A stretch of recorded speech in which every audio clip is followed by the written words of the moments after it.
Na última sexta-feira de cada mês, por esta hora, a Economia motiva a abordagem de especialistas. Bem-vindos a uma nova temporada. André Barreto, Cristina Pedra e Paulo Pereira. Hoje, para abordarmos um tema comum: como governar a Madeira e ter contas certas neste novo contexto político. É este o desafio para abordagem daqui a pouco.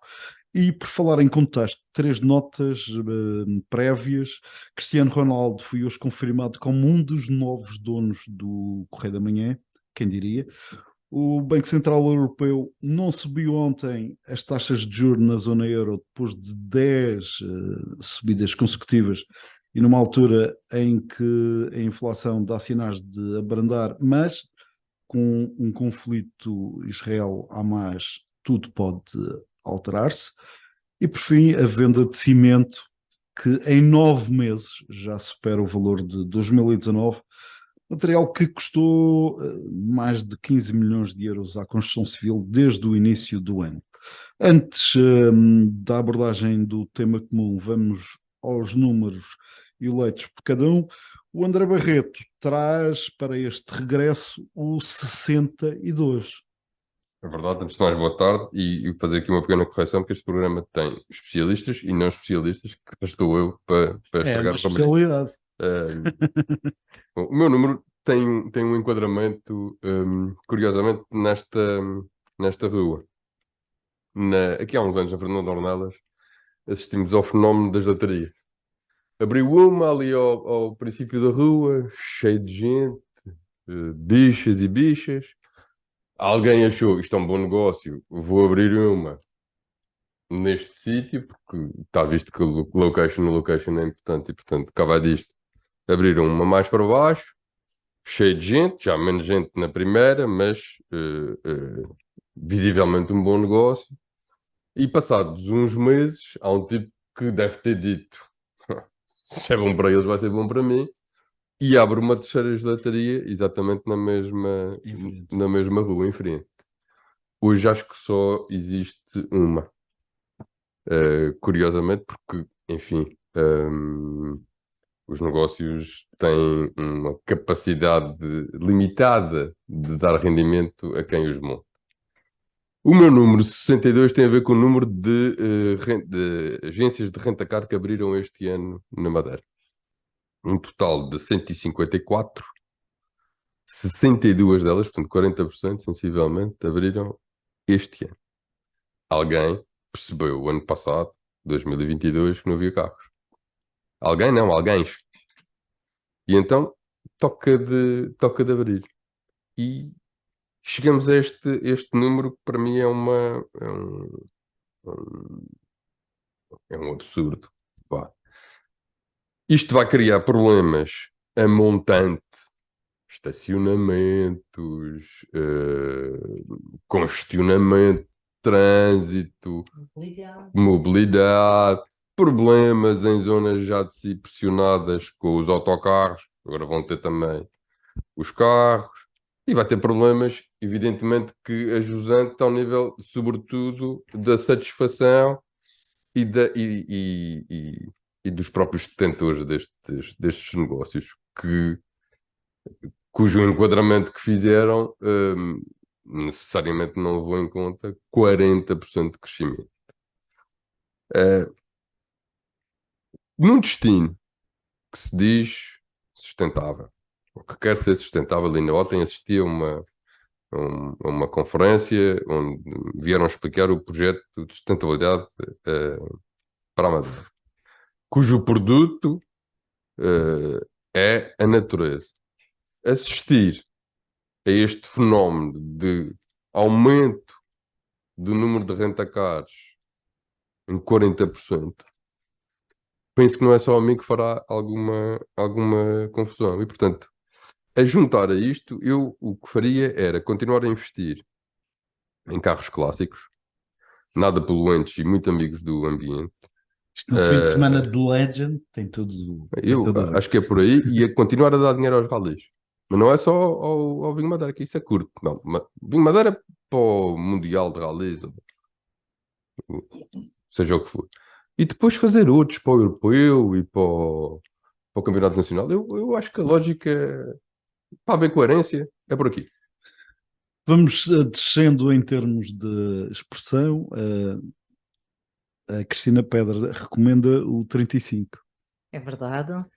Boa tarde, é um gosto voltar a nos encontrarmos aqui e eu escolhi esse número por ser o 35º aniversário da Universidade da Madeira, que se comemorou esta semana, está-se a comemorar, e em primeiro lugar destacar muito positivamente todo um percurso que tem vindo a ser feito pela Universidade da Madeira, por onde já passaram 15.000 alunos e onde tem vindo a ter uma diversificação de licenciaturas, especialização em turismo, pós-graduações, cursos técnicos profissionais, enfim, tem sido candidaturas neste momento de 11 milhões de euros a projetos internacionais e comunitários. Portanto, tem havido, de facto, uma grande valorização, não só no número, mas também na substância e na qualidade da Universidade da Madeira. Infelizmente, é característica que continuam a se confrontar com problemas de financiamento muito graves. O ensino superior é da competência do Estado Central.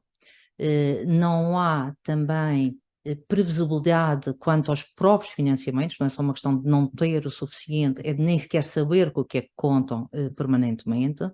E um destaque que a recursos regionais que têm sido usados, porque o que interessa é também que haja um apoio às pessoas, aos jovens, para poderem estudar e continuar com a sua formação. E o que sabemos que o Governo Regional tem destacado professores, tem feito protocolos. No que diz respeito à Câmara Municipal do Funchal, nós apoiamos por ano 2,2 milhões de euros para mais de 2.400 alunos bolsários do ensino superior e cursos técnicos profissionais.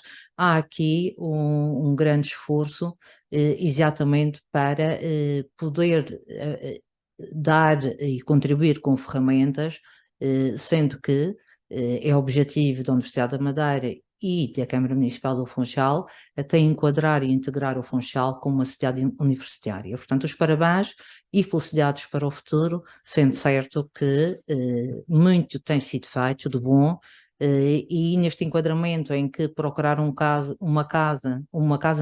quartinho no continente, em Lisboa pelo menos, já se fala de 500 euros, se não fosse a oportunidade de estudar cá, muitos não poderiam mesmo ter qualquer ensino superior.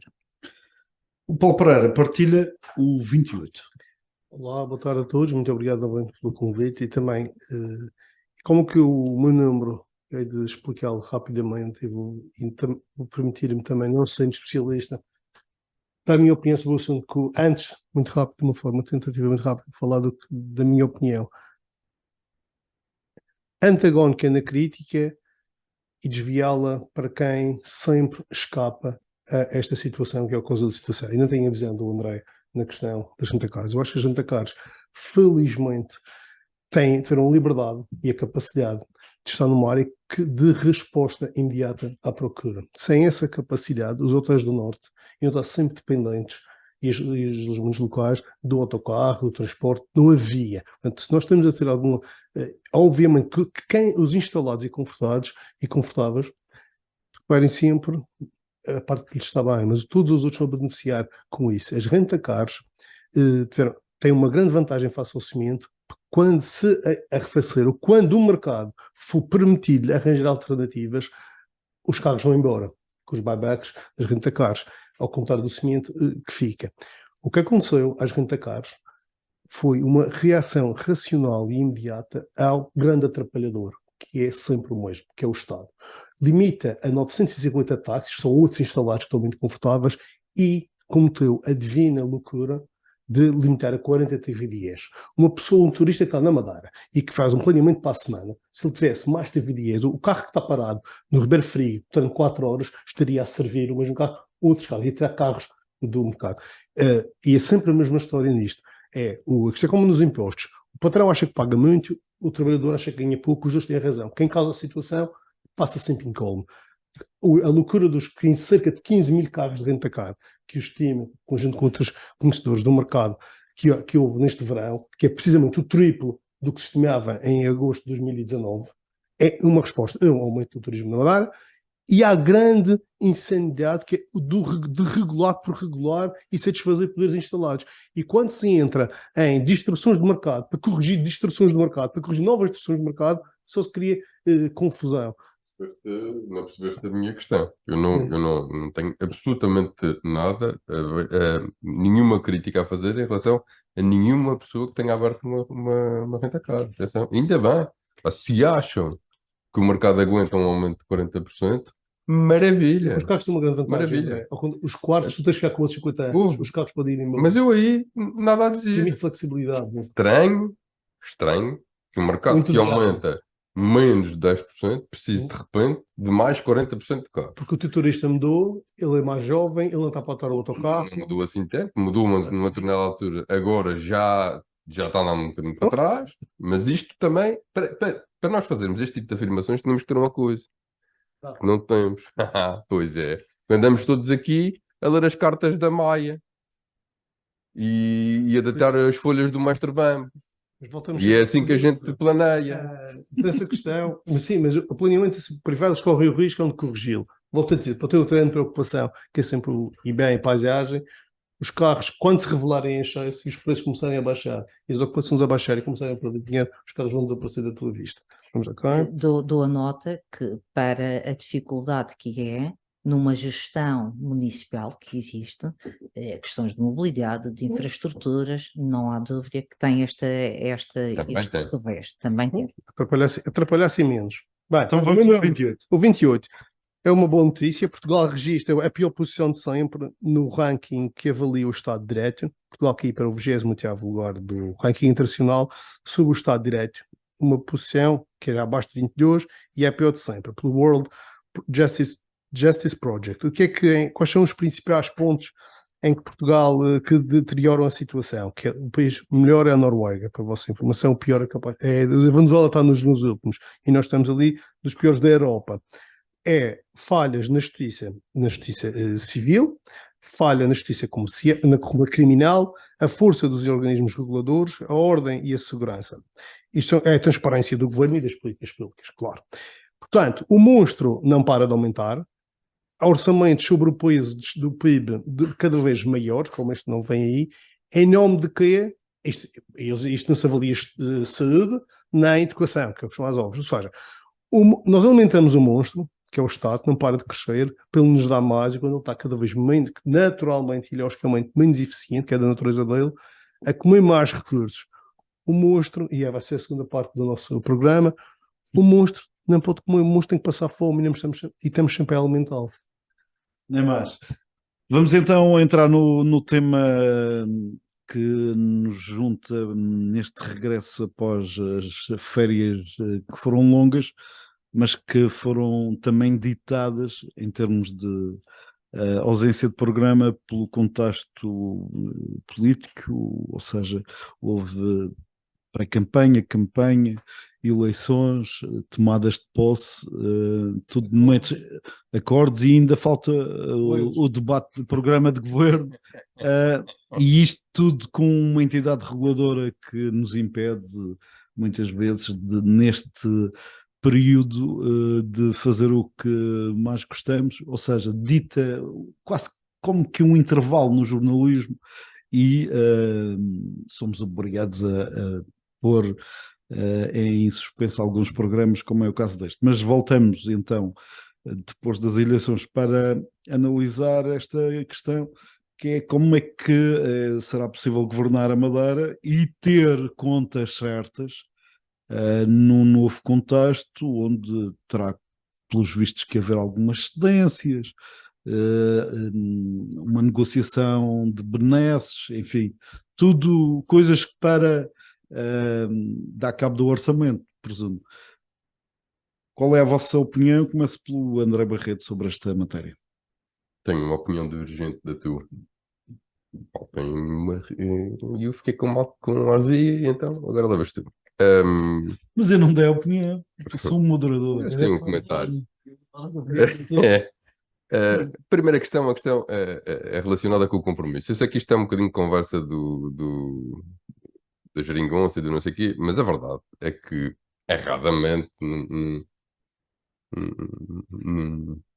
num soundbite que eu ainda estou para perceber porque é que foi escolhido ser dito, o Sr. Presidente do Governo afirmou que se demitiria caso não tivesse maioria absoluta.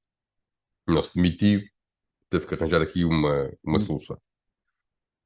Qual é que é o papel do CDS nisto tudo? Em primeiro lugar, na anterior legislatura conseguiu fazer tudo ao contrário. E perdeu-se. E perdeu-se tanto que nem para as negociações com o PAN se é chamado.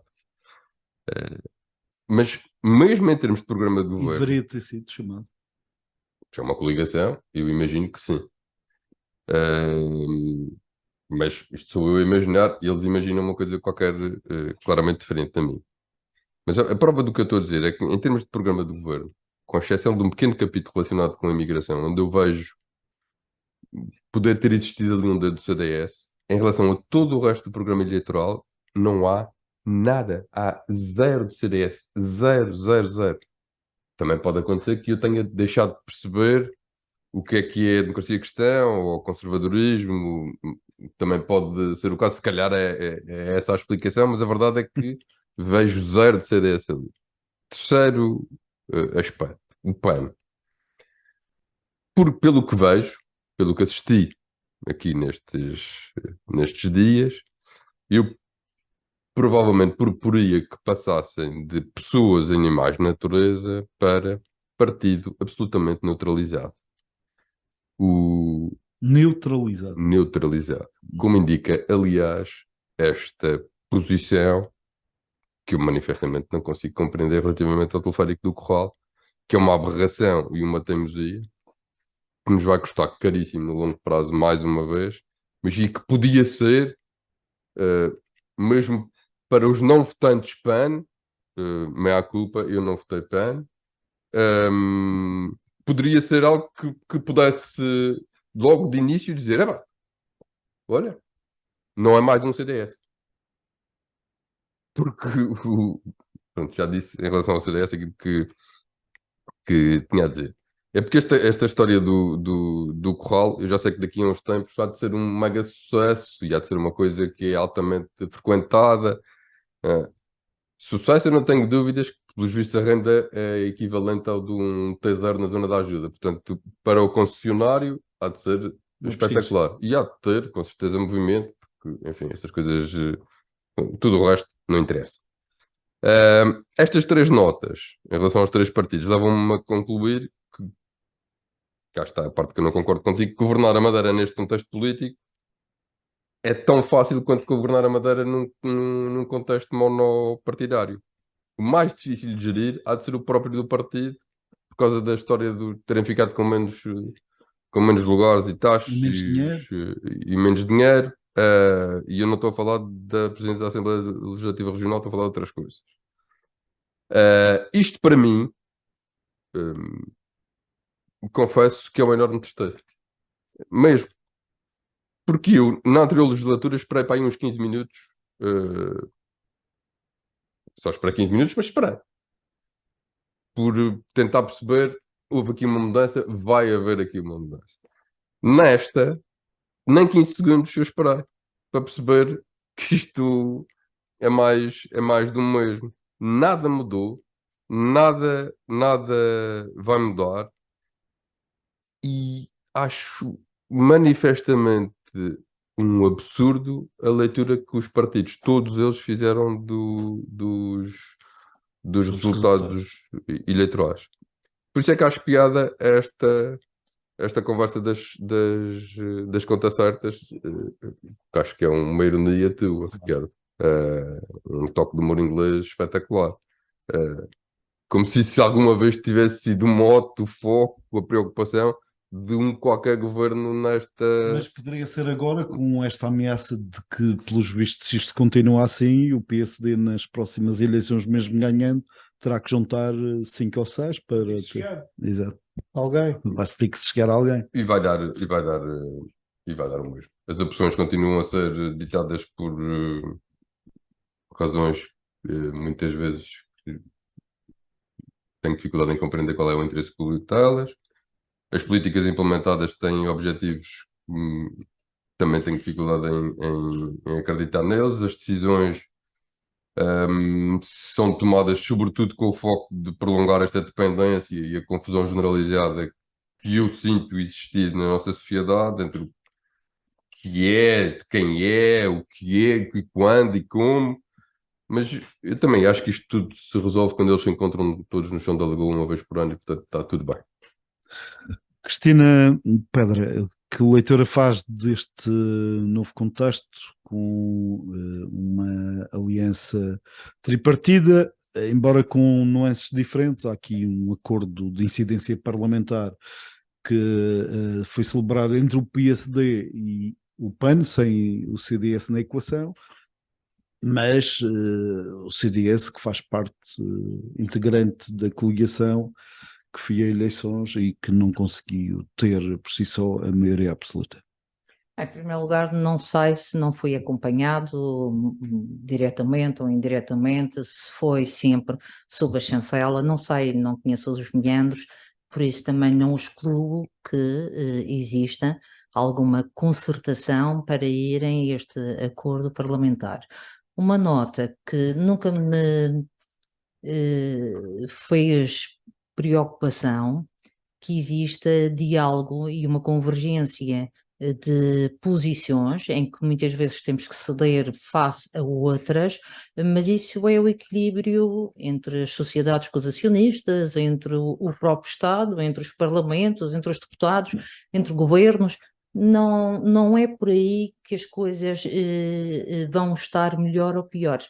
Haja sim capacidade de diálogo, capacidade de fazer alguma coisa e de pôr sempre um interesse regional, que é esse que deve ser posto à frente de tudo. Poderão chamar-me de utópica, eu espero que não. Há também um escrutínio maior e isso, assegurando o princípio da transparência e tendo em conta que não há partidos regionais, não tínhamos dúvidas que todas estas estruturas estão alavancadas e acompanhadas pelos líderes nacionais.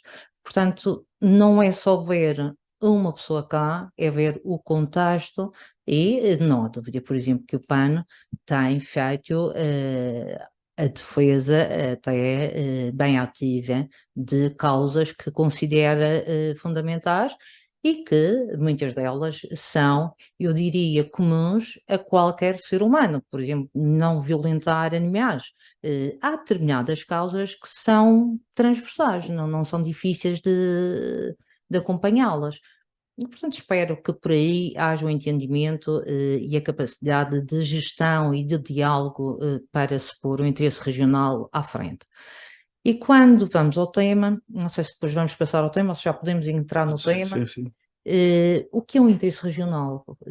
Porque para falar de contas certas e naturalmente que as contas devem estar equilibradas, o que não quer dizer que não haja dívida, ela tem que ser pagável estrategicamente e num futuro que também não é um futuro de curto prazo, e seguramente. E temos visto que o próprio serviço da dívida tem vindo a aumentar significativamente com as taxas de juros. Sendo uma região com financiamento, sendo um país com elevada dependência de financiamento, obviamente que por aqui já tem uma parte muito negativa que pesa nas contas públicas, mas qual é o futuro que nós queremos para a Madeira? Nós falamos do turismo, claro, que é um pilar que deve sempre continuar a existir. Falamos, e eu pessoalmente acredito, no desenvolvimento de tudo o que é tecnologia. E já falamos aqui também que no passado, no Fórum Internacional, já foi identificado na próxima década 85 milhões de postos de trabalho que vão deixar de existir.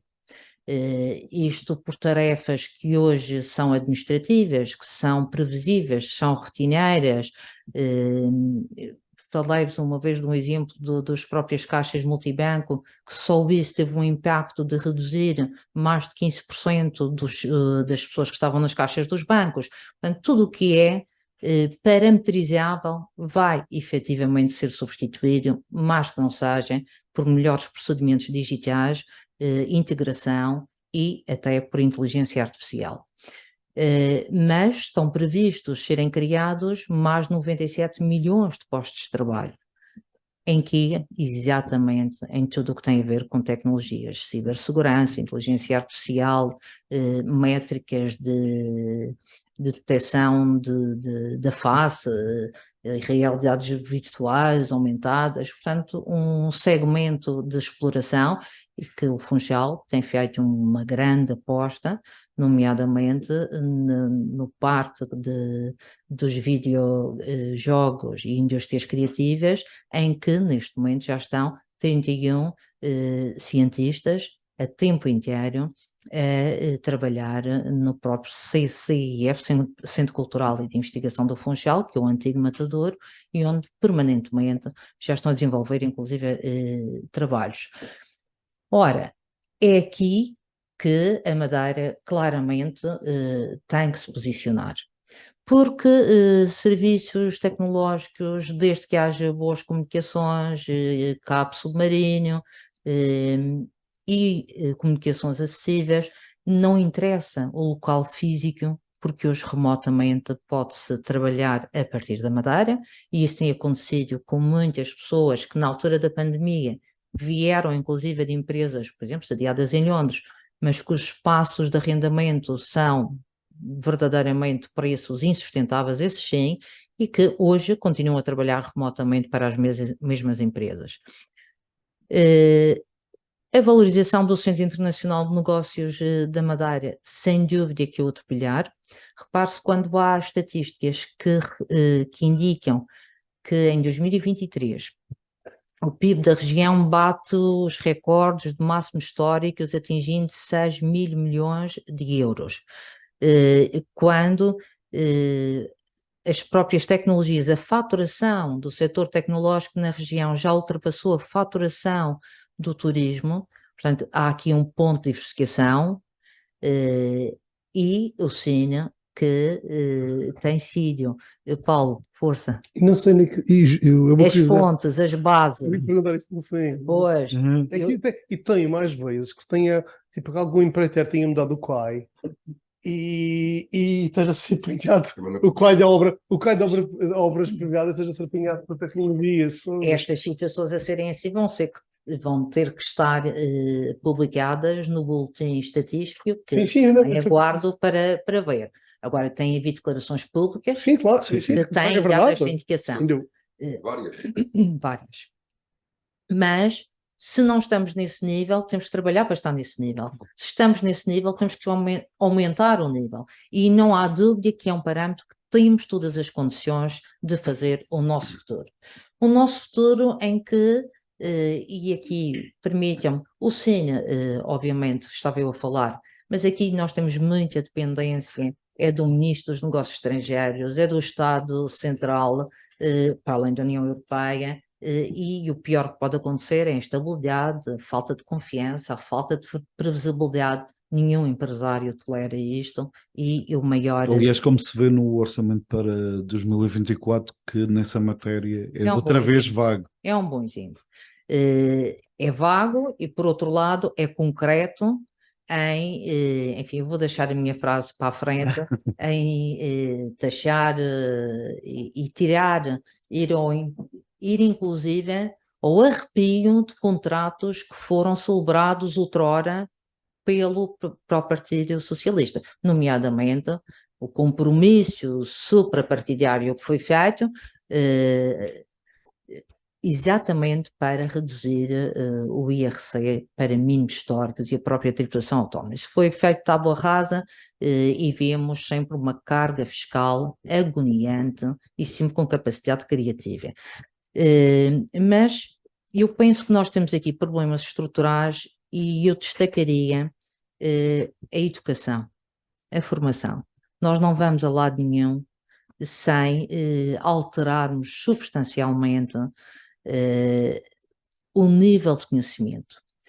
Repare-se o seguinte, um licenciado na última década foi reduzido o salário mínimo, o salário médio que tinha em 11%. De 1.500 euros passou para 1.300 euros. Nós estamos a investir, e a região tem feito um bom investimento na educação, não tem os problemas de hoje nem no passado de ter turmas abandonadas, porque não há professores, greves sistemáticas, como estamos ainda hoje a ver ao fim de tantos meses, porque a nível nacional o que vemos é que a desgraça que foi a pandemia, mas aí por condições teve que ser uma penalização na educação, mas hoje continua. Ora, isso felizmente não está a acontecer na Madeira, nunca aconteceu, porque houve uma antecipação dos problemas, não é que seja o bom tempo que os professores aqui funcionam de forma diferente, é porque houve uma antecipação de questões que ainda hoje estão a ser suscitadas a nível nacional. Mas, se não cuidarmos de ter profissões que também sejam mais valorizadas financeiramente e dignificadas em termos das próprias competências e qualificação, então o que vai acontecer é nós vamos estar a ter despesa na formação. Despesa porquê? Despesa e não investimento. Porque a despesa é estar a formar com grande qualidade para que amanhã saia. E eu prefiro gastar esse valor ou mais até, mas na retenção de talento. E aí, em vez de despesa, passa a ter investimento. Não acreditas que o IRS jovem pode resolver esse problema? Eu acho que a medida fiscal é uma de muitas. Mas não é. Não é só isto, não é só isto, ou não é claramente isto. Há diversas situações, há questões de habitação, há questões de centralidade, há questões de integração também e internacionalização que é necessário dar. O pior que se pode fazer é investir e também não permitir abrir fronteiras e fazer parcerias. Há todo um modelo, sendo já uma questão estrutural, e nós há 50 anos tínhamos então níveis de falta de escolaridade obrigatória de níveis de 50% a 60%, portanto muito tem sido feito com uma recuperação muito rápida, mas este é o grande desafio para as futuras gerações. Agora, não sei se vamos fazer uma segunda ronda. Vamos ouvir para já o Muito Paulo bem. sobre esta matéria. Esqueci-me de dizer há pouco que este governo, o 14º, será escrutinado, se todos desempenharem esse papel, por 9 forças políticas, que são as forças que estão presentes no Parlamento, e adicionava uma expectativa: este governo durará quanto tempo? Eu acho que vai chegar até ao fim, claramente, porque a gênese dos partidos políticos é o poder. Em segundo é o poder, em quarto é o poder. Se calhar o futuro e tal, porque também está ali envolvido o poder deles dentro desse futuro. É tipo eu, nós, que faz parte de nós. Portanto, havendo 9 para já não há risco. cúmplices do poder, não há coligações. Sim, sim, todos. A coligação negativa, ela por si é inexistente, porque é de uma diversidade tal que não é compatível com essa existência. Depois eu acredito no poder do abraço do urso, que já mostrou força. Quem abraça 3, esmaga 1. Portanto, nem sequer há muitas dúvidas quanto a isso. E depois a analogia do urso vem para casa, dos animais para casa, está a vir para casa, lembrei-me agora. Sim. Nessa ordem de ideias, aquilo que o André colocou como primeiro ponto na sua análise, que é, não se percebe bem porque é que Miguel Albuquerque disse que só governaria com maioria absoluta, quando está mais do que evidente que com minoria isto também vai lá. Sim, é que experimentar. E quando estava na escola, ensinaram-me sinónimos, era uma palavra que queria dizer o mesmo, mas afinal de sinónimos agora chama-se pós-verdade, pressing político, mentira, isto é tudo sinónimos agora. Independentemente do número de palavras, são todos sinónimos agora. Pronto, são os novos mundos em que vivemos. Como é óbvio, a praticidade das pessoas veio ao de cima e resolveu-se quando nós estávamos lá no programa até da noite eleitoral, resolveu-se de imediato a questão, e quem apoia a geringonça, apoia a forçadinha, vai tudo na coerência básica, que é poder por poder. Depois, relativamente às contas certas, elas vão dar, é uma questão contabilística, bate sempre certo. Mete-se dívida e equilibra a balança. Há uma preocupação grande para o futuro, que vem tudo aquilo que foi falado pelos meus dois colegas, que vai ser claramente agravada pela questão demográfica. Nós temos uma população é envelhecer a olhos vistos, aquilo que nós há uns anos atrás fizemos o Diário de Notícias organizou uma conferência, foi há 3 ou 4 anos, parecia tão longe, nós já estamos mesmo na bomba demográfica, em que temos pessoas a envelhecer rapidamente, tem sido o mercado de trabalho, quando o mercado de trabalho está a precisar delas, temos os novos jovens qualificados raramente saem do Porto Santo e da Madeira, já dificilmente voltam, mas quando há uma necessidade delas para o tal futuro que se quer mais competitivo, porque a hotelaria tem, o turismo em geral tem o seu lugar, é uma grande especialização que a Madeira conseguiu fazer aproveitando todas as suas virtudes que tinha, mas ela tem limites quanto ao potencial remuneratório das pessoas e das carreiras que pode proporcionar, é uma realidade, não é? Portanto, se nós temos uma economia menos risco e mais diversa, até o bem de todos, outros sectores deveriam tentar evoluir se reunissem em condições. E esses assuntos têm que ser abordados de futuro, porque nós temos uma população mais velha, uma população que vai custar mais a tratar. E nem sequer estou para ir para quem é que vai tratar, porque com menos gente, na jovem, quem fisicamente vai tratar dos mais velhos, porque muito ético, por muito moral, por muito louvável que seja, apoiarmos os mais velhos, fisicamente, que eles têm que ser ajudados, e é verdade que é, e é inegável que é, também é verdade que quem está não é produtivo. Ou seja, não há crescimento económico em termos de 4 pessoas da vida produtiva para cuidar de pessoas mais velhas cada vez mais. Há uma concorrência latente e vai começar a acontecer, as pessoas dizerem aos patrões, aos chefes, eu tenho que sair mais cedo porque eu tenho que ajudar a minha mãe. Isto é quebra de produtividade. Isto é crescente.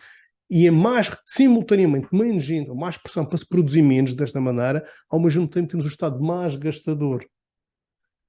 Tanto que há toda uma celeuma que houve, que nós, na hora dos economistas, fomos lançando há muitos anos, com alguma modéstia à parte, que contribuiu um pedaço para isso, que era a questão da carga fiscal. Todos os partidos da direita à esquerda decidiu não tocaram no assunto, a gente quer baixar os impostos, baixar o IVA, enrolando quase até no debate televisivo, o presidente do governo, que ele dizia, não, comigo não vai haver baixas de IVA nenhum, porque isso custa um ponto, mas ele não pode. Então, a despesa é uma característica da despesa, ela fica calcinada. Como nós passamos a ganhar mais X euros por mês, passamos a gastar mais de X euros por mês. Quando nos querem tirar esse dinheiro, não consigo voltar para o meu padrão de vida anterior. E o governo é mega especialista nisso. Não há assim para apertar, não tem buracos para trás, vai fazendo só furos novos. Os outros ficam tapados. Isso significa que temos que crescer economicamente. E a única maneira de manter o monstro, de alimentar o monstro, porque já está mais que provado que é uma teoria, deve-se continuar a bater na tecla, pelo menos para acalmar o apetite, mas não se consegue tirar comida do monstro. E a questão do cinema, que era fundamental, que para ter o tipo de empresas que precisamos para esta vaga alternativa tecnológica, porque realmente parece enquadrar no que a Madeira tem para oferecer, que parece que ultrapassa as nossas dificuldades de ultraperiferia e de uma série de limitações que todo o resto das outras indústrias vão sempre se queixando. O cinema praticamente morreu, e a morte dele é quando o privado, que é especialista naquilo, com track record espetacular de gestão daquilo, entrega à figura, não às pessoas, mas à figura mais incompetente que existe para agir alguma coisa, que é o Estado. Portanto, aquilo está em uma forma hortelente, alimenta umas novelas anuais, há uma série de pessoas que ganham uma importância espetacular quando aquilo vai à especialidade, e parece que é de propósito. Depois, na especialidade há quem ganhe a importância, Our Man in Lisbon, não é? Como alguém se refere, e depois volta sempre a mesma, quando aquilo devia ser uma ferramenta fundamental dos programas lançados. Mas temos uma série de desafios. Acho que vamos só vou ser exatamente mais 4 anos do mesmo, seja se isso mesmo na parte boa e na parte má, e na parte boa, mas acho que vamos ter isso. Sobretudo se o turismo continuar e não temos surpresas muito desagradáveis que nos afetem a nível internacional, é que há a expectativa para este mandato, expectativa, não sei o que é que vai ter probabilidade de acontecer, mas ao que se caia que aconteça, as coisas vão andando, até alguém se reformar daqui a 4 anos e outro fecha a luz. Sobre esta matéria, uma última ronda, André, há algo que queiras rebater, contestar ou valorizar? Reforçar a necessidade que nós temos de encontrar aqui forma de trabalhar do lado da despesa. Nós não podemos, neste enquadramento, com temas como o da demografia, ou como o da educação, ou como o da dificuldade em criar mais fontes ou setores económicos pujantes. Falamos aqui de 2 ou 3, mas não passamos muito disto. Nós temos fatalmente que trabalhar do lado da despesa. E trabalhar do lado da despesa significará, para o bem ou para o mal, que nós reformemos o Estado, mas reformemos o Estado na parte que vai mais doer às pessoas. O Estado não pode continuar a ser o provedor de tudo para todos. Nós temos que encontrar aqui um modelo diferente, porque de outra maneira não vamos conseguir resolver este mega problema, aliás, como se tem visto nos últimos 40 anos. Também já faço isto na minha intervenção final. Pegando nisto que o André disse, eu quero vi uma declaração do primeiro-ministro António Costa, em que ele assume claramente uma coisa que é adivinhal, que é, ora vamos ver, que é sempre assim, ora vamos lá ver. O Estado não dá nada, ele distribui o que tira. Dixit. Portanto, dito por ele, não posso ser, desta vez não é o perigoso anarcocapitalista que Na ótica do primeiro-ministro, essa é a dupla boa notícia, como ainda ontem referi. Cristina, só para fechar esta matéria, também muito rapidamente, estamos a chegar ao fim do programa. Obviamente, a reforma da despesa aí corrobora 100%. Que bom que seria ter mandatos pelo menos do dobro dos anos para fazer realmente reformas estruturais, porque em mandatos curtos... E não ter eleições pelo meio, nós temos sempre eleições. Todos os anos. E, portanto, isto inviabiliza qualquer reforma. E vai embora. Não, exatamente, 8 anos e vai embora. 8 anos e vai embora. Só um mandato. Exatamente. Mas que permitisse fazer reformas. Exatamente. 8, 10. Certo. Segundo, o Estado pode e deve aumentar mais as suas receitas, passando a colocar dentro do circuito os 35%, que é número recorde de mercado paralelo, e com isto, independentemente da receita, esta receita sim é legítima e iria apoiar a própria concorrência leal entre aqueles que se esforçam por pagar impostos. É inacreditável, inaceitável. Há 10 anos atrás já falávamos que era 25%, neste momento é 35%. Nunca houve esta dimensão do mercado ilegal e paralelo. Terceiro, fundamental lutar por uma nova lei das finanças locais. Isto é um objetivo que eu penso que irá congregar a universalidade dos deputados e dos partidos na Assembleia, para podermos, por exemplo, fazer reformas fiscais, nomeadamente, nem que seja a simplificação de procedimentos. Nós temos uma miséria de um orçamento outra vez de Estado 2024, nem sequer aborda esta questão. Não há medidas de apoio à poupança, não há medidas de incentivo à recapitalização empresarial, é uma desgraça, sendo situações que nem sequer custavam nada ao erário público. Portanto, se não fazem e andamos sempre nisto ano para ano, ao menos que se possa trabalhar em casa. Muito bem, fechamos como é hábito com uma curtíssima deliberação final. Se caso tenham, caso não tenham, deliberamos por unanimidade. Cristina. Bem, eu tenho uma frase muito pequenina. Ainda é possível. Paulo. Então vou citar outro grande membro do Partido Socialista Nacional, que agora é comentador e é comentado nos seus comentários, que é o Pedro Nuno Santos, que é uma figura também, é uma pessoa muito, muito falada aqui nos últimos anos deste programa, por causa da TAP, mas desta vez é por uma área que é muito querida de análise, que tem a ver com as taxas de juros, em que ele assumiu, numa crítica que estava a fazer aos bancos, que deviam ser taxados, porque há moralidade em taxar os bancos, porque os bancos estão a beneficiar, isto é óbvio, das subidas das taxas de juros, mas que ele assumiu uma coisa que é fundamental, que as pessoas esquecem sempre, porque as taxas de juros estão a subir administrativamente. É o Banco Central Europeu, não é o mercado, não é a livre espontaneidade de poupança e procura de poupança para investir que está a definir as taxas de juros. São pessoas que nós não elegemos, que nós não conhecemos, como a senhora Lagarde, muito parecida que seja alguns hoteleiros da Madeira, nós não a conhecemos, não a elegemos, e ela que decide as taxas de juros para cima e para baixo. André, alguma deliberação? Delibero que se ouça com atenção o comentário semanal do ex-ministro Pedro Nuno Santos, que é o melhor programa de humor que eu vi depois do Ricardo Araújo Pereira. Espetacular. Eu posso explicar a minha frase? Não, agora já não é possível. Faz um Então, pouco. só sugerir um livro que é As 48 Leis do Poder. Apesar que eram 52 sombras de Grey. Onde vem essa frase? Não, a frase é minha, mas ainda é possível conseguir artimanhas para aumentar a carga fiscal que está no orçamento de 2024. Eu pensava que já não era possível tanta criatividade, mas com o IUC e agora até pela primeira vez começando a expoliar as autarquias que eram as receitas, que recebiam as receitas do IUC, fazendo os acréscimos são todos para o Governo Central e 30% do que existe é ainda para o Estado Central. Muito bem. Eu delibero IUPI. Fiquem bem, voltamos no final do mês de novembro para mais um Fecho de Contas. Obrigado. Bom fim de semana. Obrigado.